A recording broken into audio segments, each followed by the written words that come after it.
Você já imaginou o que seria viver dentro da maior embarcação que já existiu? Uma construção feita para resistir à maior tempestade que o mundo já viu. Enquanto as águas do dilúvio engoliam montanhas e cidades, um único lugar permanecia firme: a Arca de Noé. Mas o que acontecia lá dentro? Como era a rotina diária dos animais e da família escolhida para preservar a vida na Terra? Neste vídeo você vai descobrir como era a estrutura da arca, com medidas convertidas diretamente das Escrituras. Como Noé e família viveram durante mais de um ano dentro daquele gigantesco navio. E como a fé foi o único sustento, quando todo o mundo lá fora estava sendo apagado. Em Gênesis capítulo 6, Deus dá a Noé uma ordem específica. Faz para ti uma arca de madeira de gofer, com compartimentos, e a revestirás por dentro e por fora com betume. A arca tinha 300 côvados de comprimento, 50 côvados de largura e 30 de altura, convertendo 137 metros de comprimento, 23 metros de largura e 14 metros de altura. Imagine quase o comprimento de um campo e meio de futebol. 3 andares, centenas de divisões internas. Era uma fortaleza flutuante, construída ao longo de décadas por um homem justo diante de Deus e sua família. Noé, o justo, o obediente. Seu nome significa descanso. Sua esposa, Naamá, mencionada em alguns manuscritos como descendente de Caim. Seu nome significa agradável. Seus 3 filhos, Sem, cujo nome significa nome, talvez o mais maduro, um pilar de estabilidade.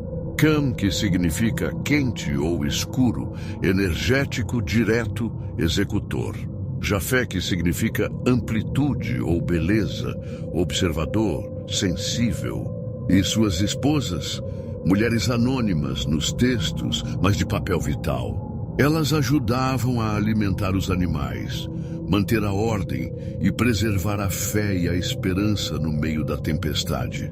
O primeiro andar da arca abrigava os maiores animais: elefantes, girafas, hipopótamos, camelos. Era um espaço amplo, com corredores reforçados, compartimentos cercados e áreas separadas para a alimentação. Nesse nível mais inferior da arca, reinava o silêncio pesado dos grandes animais. Um único par de cada espécie, cuidadosamente acomodado em compartimentos reforçados com toras de madeira maciça. O chão coberto de palha amortecia os passos pesados e abafava os sons, criando uma atmosfera quase sagrada. Durante o dia, a atividade era discreta, mas constante. Noé e seus filhos desciam com frequência para verificar os animais grandes. Era preciso garantir que todos estivessem bem alimentados, hidratados e calmos. Utilizavam baldes feitos de troncos ocos e cordas de cânhamo para transportar água e comida. O cheiro era forte e o ambiente escuro exigia tochas espalhadas ao longo dos corredores estreitos.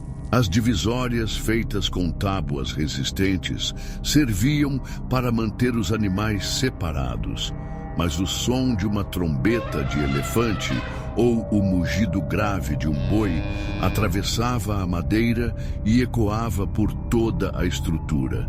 Às vezes, os grandes se agitavam com as trovoadas lá fora, e os filhos de Noé se revezavam em turnos para acalmá-los, falando com voz serena, oferecendo frutas e cuidados.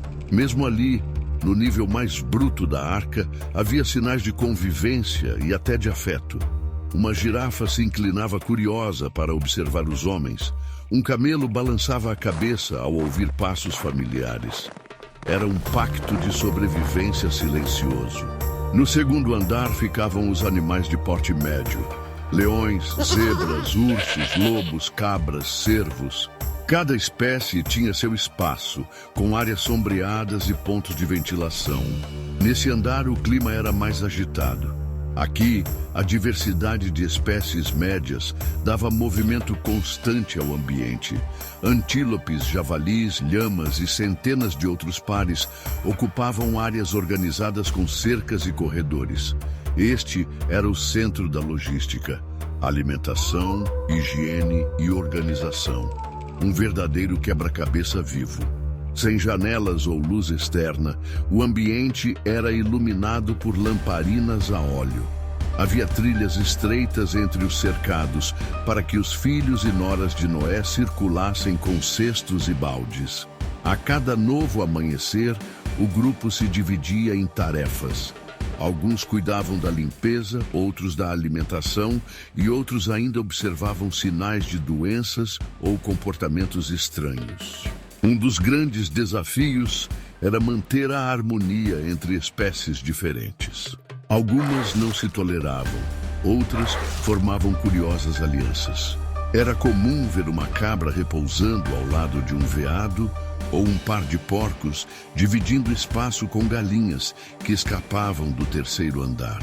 Tudo era anotado em tábuas de madeira por Sem, o mais detalhista dos filhos, que registrava diariamente o comportamento dos animais. Para evitar o estresse do confinamento, os animais eram incentivados a se mover. Pequenos espaços de circulação permitiam que eles andassem, se espreguiçassem ou se alimentassem em diferentes pontos. A arca, embora fechada, respirava por dentro. No terceiro andar, o coração da convivência humana.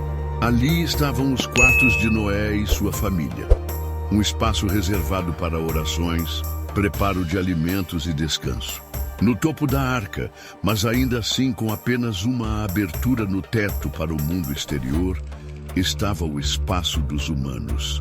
Noé, sua esposa, seus 3 filhos e suas noras. Era o único andar que não cheirava a palha ou excrementos.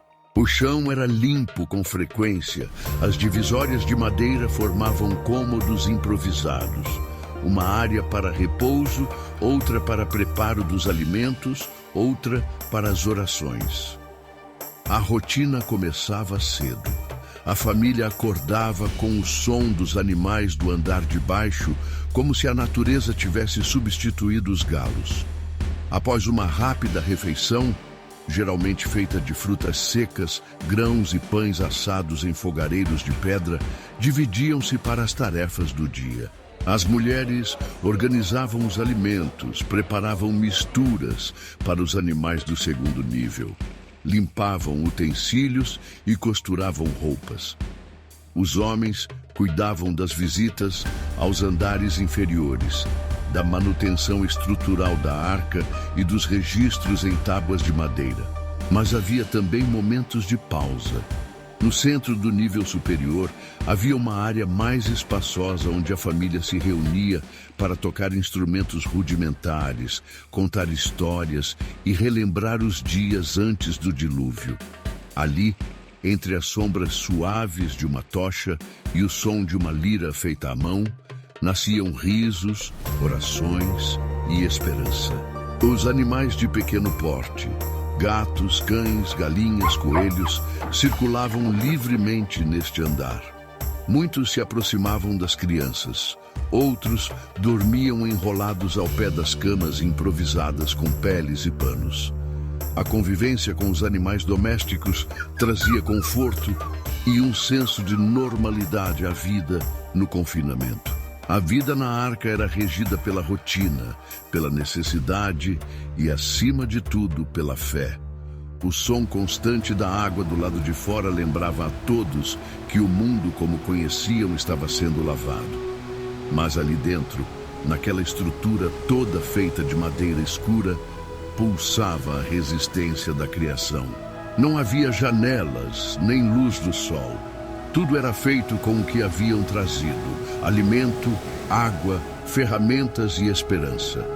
Durante a noite, a arca balançava suavemente e os sons do convívio, o resfolegar dos bois, o balido das ovelhas, o riso das crianças, ecoavam como uma sinfonia de sobrevivência.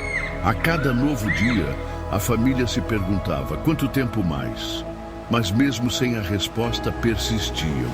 Alimentavam, limpavam, consolavam, ajudavam os animais a sobreviver, ajudavam uns aos outros a não desistir. No centro da arca, um grande compartimento para estocar mantimentos.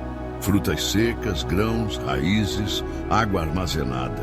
Tudo organizado sob a direção de Deus. Imagine viver ali por 370 dias, com o som de animais, o balanço das águas e nenhuma certeza do amanhã. A rotina era intensa. Alimentar os animais, limpar os compartimentos, separar os alimentos, orar e esperar.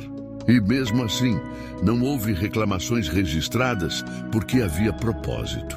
Deus havia feito uma promessa e eles confiavam. As chuvas chegaram por 40 dias e 40 noites, mas a água cobriu a terra por mais de um ano. E o Senhor fechou a porta atrás deles, diz Gênesis 7,16. Não era Noé quem mantinha a arca de pé, era Deus. Noé apenas fez o que lhe foi ordenado, ele confiou, mesmo sem ver. Ele construiu, mesmo sem chuva. Ele esperou, mesmo sem saber por quanto tempo. E por isso, ele e sua família foram salvos. Como foi possível manter tantos animais juntos sem que houvesse caos? A resposta é simples. A mão de Deus estava ali. Leões não devoraram cordeiros, cobras não atacaram aves. A paz entre predador e presa era parte do plano. Tudo estava em equilíbrio sob o cuidado do Criador. E quando, enfim, o som da chuva cessou e a luz voltou a se fazer presente, eles sabiam que não era apenas uma nova terra que os aguardava lá fora. Era um novo começo. E cada canto da arca guardaria para sempre as histórias de um mundo que renasceu dentro de 3 andares de madeira e fé. Quando a arca repousou sobre as montanhas de Ararat, Noé soltou um corvo e depois uma pomba. A pomba voltou com um ramo de oliveira. Era o sinal de que a vida recomeçaria. Noé construiu um altar e adorou ao Senhor. E então, Deus estabeleceu uma nova aliança com a humanidade. Nunca mais destruirei toda a vida com as águas do dilúvio. O arco-íris foi o sinal dessa promessa. A história da Arca de Noé não é apenas sobre um barco gigante. É sobre fé, sobre obediência, sobre confiar, mesmo quando ninguém mais acredita. Noé não era um herói mitológico, foi um homem comum, com uma fé extraordinária. E essa mesma fé está disponível para mim e para você. Que a história da arca nos lembre, quando Deus fecha uma porta, é porque Ele está salvando algo muito maior. Se você quer ver mais histórias como essa, se inscreva no canal, curta o vídeo e ative as notificações para não perder as novidades. Compartilhe esse vídeo com o grupo da família e edifique a fé de todos eles. Assim como Noé, temos que crer em Deus, mesmo quando a situação parece impossível. Dessa forma, mostramos que confiamos nele e seremos agraciados com a sua misericórdia.